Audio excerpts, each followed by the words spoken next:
Hello everyone and welcome to my channel. I'm still trying to figure out the lighting situation now that it is not gloriously sunny outside. So here we are. Today we're going to be talking about the Urban Decay Stay Naked foundation. So this is one of the ones that launched in that huge foundation launch in August where like everybody was releasing foundations. This was one of them. So once again, this is not a first impressions. I have played around with this foundation before. However, the shade I have, I think is a bit too light because the one that I had been sampling and testing out was 20 NN, and then when I went to pick out a shade, I picked out 11 NN, and I don't know why. I just panicked. Here we are. So let's take a look at some of the claims on this bad boy. So it says it is a vegan, buildable, medium coverage liquid foundation with a real skin matte finish that lasts up to 24 hours, medium coverage, matte, liquid, and says for normal, dry, combination, and oily, so all skin types. With these claims, I definitely agree that it is like a medium coverage. I would say it's light to medium. So if you were a fan of their old like Urban Decay All Nighter, you probably won't like this one, but if you liked like naked skin, you would probably like this one. It's like a soft matte finish. I don't find it to be overly matte. And I do agree that this is a super long wearing foundation. I think it wears better than a lot of foundations that I've tried. So let's get into it. Okay, so I'm gonna put one pump onto my little hand here, and then we're gonna go in with a brush on one side. I've done all my normal skin prep. I'm gonna go in with the brush. This is the Sephora Collection Full Coverage Foundation brush. Oh, that shade actually doesn't look too bad. So I found even though this is a more matte foundation, it really doesn't look too bad on my dry skin. This is one where I think it looks better like throughout the day than it does when you initially first put it on. So as you can see on that initial layer, like it's pretty light coverage. I'm gonna tap it over with a sponge since it's looking a little bit dry. So you can definitely see like a lot of my redness is still coming through. Obviously didn't cover this little zit. I didn't really expect it to. So yeah, but it did kind of even out the skin tone. This is good if you want something lighter coverage that isn't like a super dewy tinted moisturizer or something like that. I'm gonna go in with a sponge on the other side, and then we're gonna try to build up the coverage too. Generally speaking, I do kind of like this one better with the sponge or tapped over with the sponge just because it is more matte foundation, and on my dry skin, I think it looks a little better. I think you do get more coverage definitely with the brush right off the bat, but you can build it up. So we're looking like pretty light coverage right now, I would say. So I'm gonna go in with a second layer and kind of build this up. I'm gonna kind of just dot some around. I'm gonna put a little bit more on the nose, some down here, chin, and then I'm just gonna tap that in with the sponge.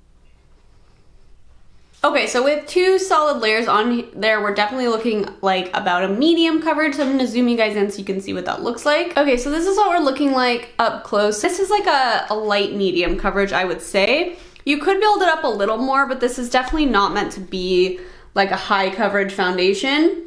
My skin does look quite matte, but I still think it looks like my skin. Like it doesn't look really heavy or cakey. It just looks like my skin is a little bit more matte today. You can kind of see it on the skin a little bit, and like it looks a little dry around the nose area here, but not looking too bad. Just looks like a nice light matte foundation. So as I said before, I think this is one on me that actually looks better throughout the day. So what I'm gonna do is do the rest of my makeup, and then we're gonna come back and take a look at it, and then we're gonna do a wear test.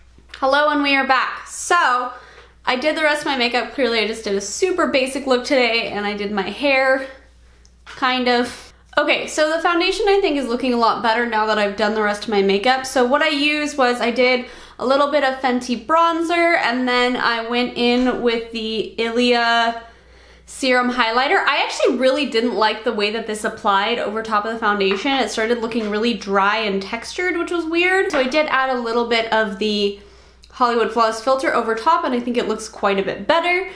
And then I went in with my Milk good old lip and cheek stick in the shade Rally, and this worked really, really well. This kind of definitely adds a little bit of dew to the skin, so it took away some of that matte look. And then I also sprayed the Lila B Afterglow Face Mist, which is like a nice dewy setting spray. So now we're looking more like a satin finish.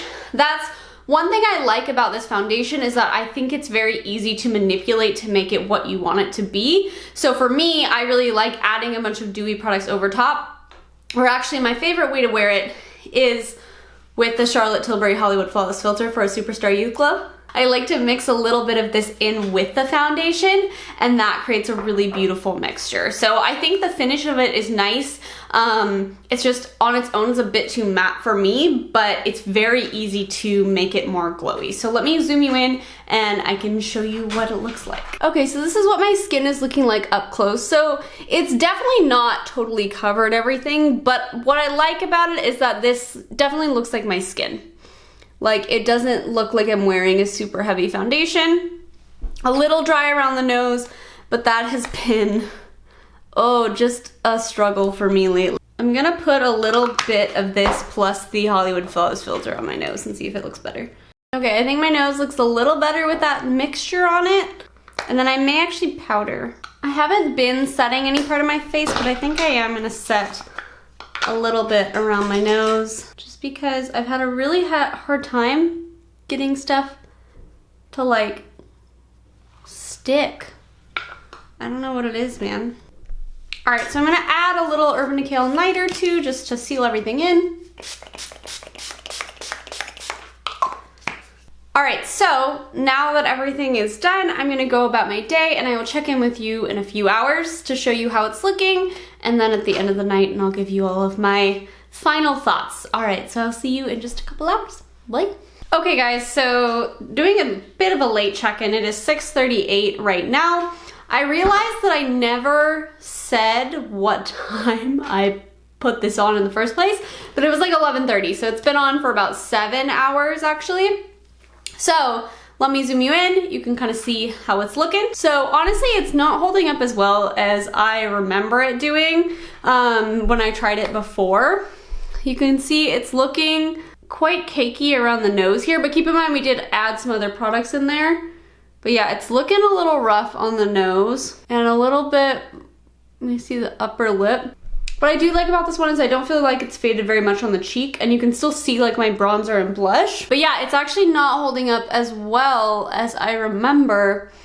So 7 hours is still like a significant amount of time, and I definitely don't think it looks bad. And I do think it's still on my face, but there are some areas where it's looking not so great, which I don't remember it doing before, so that's really interesting. So I don't know if my skin's changed or what. I still don't think it looks bad, but I would definitely want to adjust this one somehow. Okay, well, I'm gonna keep this on my face for a little bit longer, and then we'll kind of wrap up at the end of the night. Okay, it is now 9:45. So it's been on for about 3 more hours, so total of about 10 hours. I don't know about this one, guys. I think my mind has changed a little bit. I still think it looks pretty decent on the cheek area, although it definitely looks more matte than I would typically like. But man, it looks rough around the nose area. Okay, do you see how it's just sort of bunching up around the nose right there? It's not looking so good. And then the upper lip too. Look at that. It didn't do that to me before. It's so bizarre. But yeah, but see, like the cheek area looks pretty good. I don't know, the chin's looking a little bit dry too. I don't know, I'm very conflicted. So yeah, when I tried this one before, it was more kind of in the summer. I think it was in August when it launched. And I didn't have any of these issues like around the nose. My skin has gotten quite a bit drier since then, so that might be it. But I'm just getting, oh, such weirdness here. So I think part of it is my skin changing, but that makes it really difficult to like give my solid thoughts on this. I'm very conflicted about this because I do like that it's lightweight. It's like a light to medium coverage. It is matte, but I didn't find it to look drying on my skin, at least not on first application. When I tried it before, I really liked it with this one. So I think I'm gonna try mixing these two together again and see how that looks. But yeah, I remember it wearing so much better than it did today, and maybe it's just my skin. I'm confused on this one. I don't really have a solid answer. I don't know what to say. But I would say it's worth a shot because I could see this looking really beautiful and also wearing well on a lot of people. I think that if you have either extremely dry skin or extremely oily skin, I would definitely sample this one and try it for a few days before buying it. I think that if you have like normal, dry-ish to like combination skin, I actually think this would work well for you. I do think that if you're looking for something that is lightweight and just kind of nice and natural and very skin-like and very just sort of a soft matte look, then it might be worth trying, but clearly it's not as consistent as I imagined. So I'm still a little bit on the fence about this one. I'm gonna keep trying it. I'm gonna try mixing it with some stuff too. Generally speaking, I like it, but I was really disappointed in the wear time today in a way that I wasn't before. So I think that's where I'm gonna end this video. Sorry it's not more conclusive, but at least you were able to kind of see what it looks like after a period of time. So maybe I'll keep trying this and I'll update you in the description box below and kind of let you know what worked and what didn't. So that is all I really have to say. I hope this was at least somewhat helpful. I hope you enjoyed the video regardless. If you did, please give it a thumbs up and hit the subscribe button down below and all of those things, please. Yes, we'd love to have you here. Anyways, thank you so much for watching and I will see you all again soon. Okay, bye.